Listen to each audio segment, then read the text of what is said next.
Graça e paz da parte de Deus, nosso Senhor, e do nosso Salvador Jesus Cristo. Estou aqui embaixo das árvores em casa, nesse cenário bonito, para tratar sobre um assunto que ainda é pouco falado nas igrejas. Ficou meio no esquecimento. Comunicação, televisores, rádios e computadores. E hoje em dia, tablets e celular. O crente pode? Você já pensou, irmão ou irmã que está em casa, você que é membro de igrejas reservadas, fechadas, que durante 20, 30, 40 anos foram contra os irmãos terem em casa um aparelho de televisão e que ainda doutrinavam as pessoas a não escutarem certos tipos de rádio? Por que tanto esses líderes religiosos proibiam as pessoas de ter em casa um aparelho televisivo?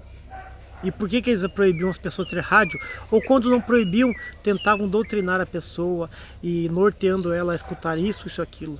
Como, por exemplo, cultos de rádio. Você já se perguntou por que a sua igreja nunca fez culto em rádio? Não fez programa de rádio? Você já se perguntou, irmão, irmã, por que a denominação que você frequenta, apesar de ser bastante antiga e ter dinheiro, ela não faz culto televisivo? Ela não investia em evangelismo na televisão, sendo que é um meio de comunicação? Bem, vamos lá então. Em primeiro lugar, os motivos são muitos. Vamos pegar os concretos. Algumas igrejas em locais que não havia muita energia elétrica, distribuição de rede elétrica, tudo. Quando surgiram as primeiras estações de rádio, na década de 20, 30, as pessoas ficavam em casa, se reuniam nos vizinhos para escutar programas, músicas e alguns outros costumes, né? E isso atrapalhou muito as igrejas. As pessoas tinham medo, os líderes, que as pessoas se corrompessem com aqueles tipos de costumes, né? E também surgiram os programas evangélicos que pregavam a verdade. Alguns programas aí são muito antigos, né? Isso não foi só no Brasil, mas predominantemente no Brasil foi maior. Porque alguns programas evangélicos de rádio pregavam a verdade. E a pessoa ia escutar aquela pregação, aquela verdade, ia chegar diante de seu líder religioso e dizer: mas aqui não é o caminho da verdade? Por que lá tem o caminho da verdade também? Por que lá a verdade de Jesus Cristo é pregada? As pessoas iam entrar em confusão e eles não iam saber responder e sustentar a mentira que somente a igreja deles era a verdade. É uma grande mentira, né? O mesmo aconteceu com a televisão. A televisão mostraria, fora de seus programas de entretenimento, algumas programações voltadas para o público cristão. Filmes, histórias, tudo. Também tem o caso das telenovelas e séries de TV que ocupavam horários parecidos com os horários de culto. Então, por exemplo, quando havia uma novela que fazia entretenimento e ela tinha um sucesso e ela acabava se expandindo pela população e todo mundo gostando daquela novela, naquele horário X lá, das 8 às 9, a pessoa ficava vendo a novela, preferia ver a novela em casa do que ir para a igreja. Então a igreja em si, essas igrejas sectárias e antigas do Brasil, elas se viram ameaçadas pelo entretenimento da televisão. As pessoas preferiam ficar em casa no horário nobre vendo televisão do que estar na igreja. Vieram com desculpa esfarrapada, que a TV ela é isso, é aquilo, porque ela trazia prostituição, porque ela ensinava coisa ruim. Gente, no tempo que nem existia controle remoto, já existia um botãozinho de ligar e desligar. E também existia um botãozinho de trocar de canal. Passou-se o tempo, fora o rádio e TV, surgiram computadores. A mesma coisa se fez. Por computador isso, computador aquilo, computador isso. A mesma ladainha. E hoje com os tablets, celulares, smartphones. Então acontece. Há uma grande concorrência no entretenimento comunicativo com as igrejas que não se tornaram mais tanto interessantes para o povo como entretenimento, mas como aprendizado. Aí surgiu um novo movimento em que os meios de comunicação eles seriam nocivos às denominações sectárias, porque eles poderiam levar a verdade e correntes de verdade até a seu público-alvo, afetando o comportamento deles, gerando questões e dúvidas que eles não querem contar, eles jamais vão contar, eles Eles ficam quietos na dele lá, guardando segredos, fazendo mistério, né? E o meio de comunicação, ele é um meio de você chegar diretamente hoje, através de um smartphone ou celular, ou a um computador, diretamente a uma pessoa. Está no meio de trabalho, tem 15 minutos de trabalho, de descanso, ela vai ver um vídeo lá, ela vai ser informada, vai descobrir. E é tudo que essa seita não quer. A seita não quer que você descubra a verdade, porque é o momento que você descobrir a verdade, se você for uma pessoa ruim, você vai continuar lá. Se você for uma pessoa desleixada, vai continuar lá. Se você não está nem aí com a sua salvação e com compromisso com a verdade, você vai continuar lá. Agora, se você for uma pessoa boa, zelosa do bem, que acredita nos costumes, nos bons costumes, na verdadeira moral cristã, em tudo aquilo que se preza, você vai se retirar de lá automaticamente, porque Deus vai tocar teu coração, vai tocar teu coração para você sair de lá, e você vai começar a pesar e vai se remoer. E como você não vai ver mudança naquela seita, então você vai ter que se retirar automaticamente e procurar uma igreja evangélica, uma igreja cristã. Então o que tem acontecido agora nos últimos tempos é que uma seita brasileira, né, a CCB, que é uma igreja que se dizia cristã, mas não é, ela mente, ela não é cristã, ela é uma seita herética.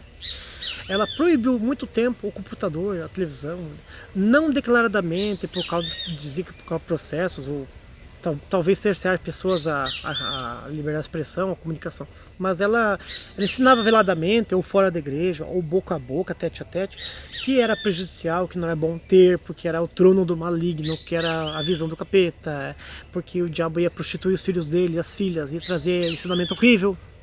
O que aconteceu?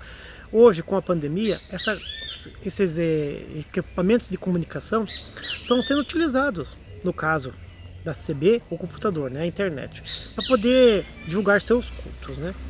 Quer dizer que os cultos da Assembleia de Deus, das denominações pentecostais, das batistas, das luteranas, das presbiterianas, é pecado assistir, porque é imagem, é idolatria, é imagem. Tá vendo a imagem, é idolatria. Tá vendo a imagem, é idolatria. Então não pode, é trono. Agora o culto CB pode, porque é o santo culto transmitido. Então veja, eles já sabiam que não era pecado, já sabiam que era uma comunicação e continuavam apregoando esse tipo de ideia, essa ideia egocêntrica deles, dizer que somente eles têm a verdade. E agora, na necessidade de que houve os protocolos de segurança, eles se reservaram a não dar nenhuma explicação para o povo quanto aos antigos métodos de indução de alienação de massa. O que quer dizer por irmão, para irmã que está vendo esse vídeo? Eles não pedem desculpa, eles não voltam atrás, não reconhecem erro.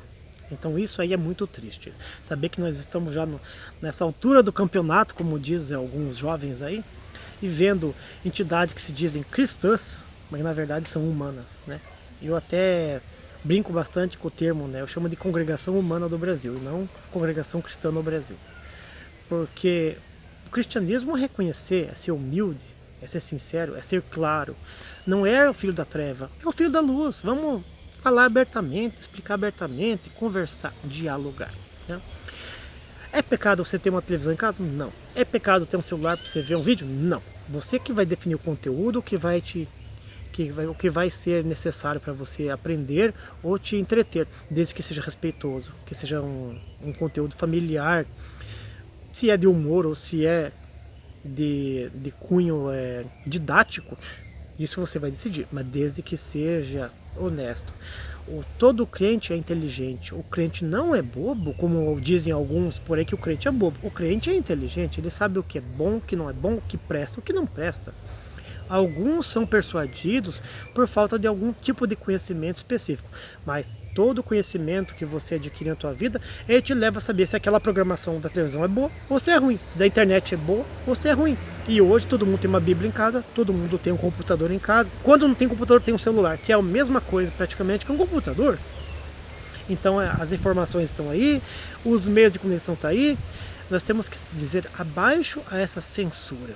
A censura antigamente era velada, hoje ela já é declarada. É engraçado. Pense aí, irmão e irmã. Por que essas posturas mudaram de um tempo para cá? É porque pesou o quê? No bolso. Não foi só no bolso. Pesou também na quantidade.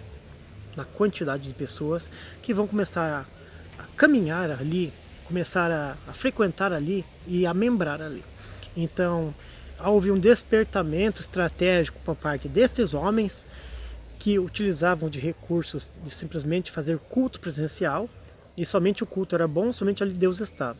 E esses outros meios de comunicação não eram válidos, eram tudo obras do trono do diabo.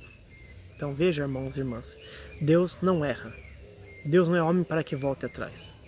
Não é homem para que minta. Tem umas passagens que falam assim, que Deus não é homem para que minta nem que volte atrás. São relativos, é bem relativo. Agora você pensa aí na tua casa, medita e depois você pode ter gostado desse vídeo, não ter gostado. Mas é uma realidade que muitos não falam, né? Engraçado. Aquilo que eles mais condenavam é o que hoje eles têm praticado. Eu espero que esse vídeo não tenha sido esclarecedor, mas tenha sido um vídeo de meditação para você pensar aonde é que você está. Se você está numa igreja evangélica ou você está dentro de um calabouço medieval. Eu espero que Deus abençoe a tua vida, a tua família, a tua caminhada espiritual no nome do nosso Senhor e Salvador Jesus Cristo.